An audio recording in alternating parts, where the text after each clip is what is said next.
د یوت اسمبلی فواید خو ډېر زیات دي ځکه چې نن سبا زموږ په ملک کې کم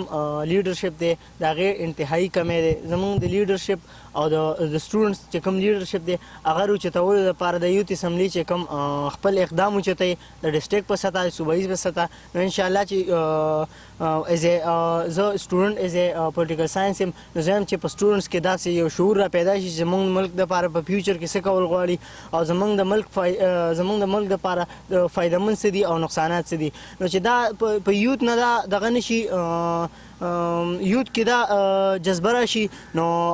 انشاءالله چې را روان زموږ چې کوم پالیټکس دی زموږ کوم پالیټیشن دی انشاءالله هغه به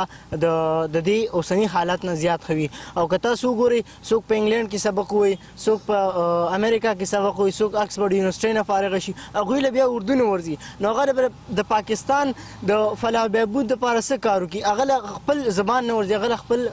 قومي لینګویج نه ورځي نو هغوی به دې دپاره څه وکړي او کوم چې یوت اسمبلی موږ جوړو موږ د هرې ځلې شروع د هغې دپاره نو موږ هغې دپاره د یوت اسمبلی د دې دپاره جوړو چې په دې چارچ کم از کم زموږ داسې یو نوجوانان روچت شي زموږ داسې نرسري روچته شي چې هغه مخکې پالیټکس سنبال کړي او مخکې ګورنمنټ سنبال کړي زموږ یو پوښتنه کول غواړم دی کې تاسو د سټوډنټ نه چې علاوه کوم خلک دي تاسو هغوی ته څه اپورچونټي ورکول غواړئ چې هغوی تاسو سره یو ځای شي او د پړانګ د کالج دپاره دی کې څه کوټه شته دی کوم چې 410 پوسټ ګریجویټ کالج دی د دې نه تاسو څونه کسان د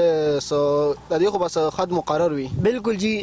د تقریبا 120 سیټس دي موږ وایو چې موږ د 400 پوسټ ګریجویټ کالج نه 50 سیټس چې کوم دي هغه د پوسټ ګریجویټ کالج نه والو داسې بیا موږ سره باچاخان یونیورسټي ده بیا موږ سره تنګي کالج دی مختلف قسم کالجز دي پرایویټ کالجز دي ګورنمنټ کالجز دي هغې نه موږ خپل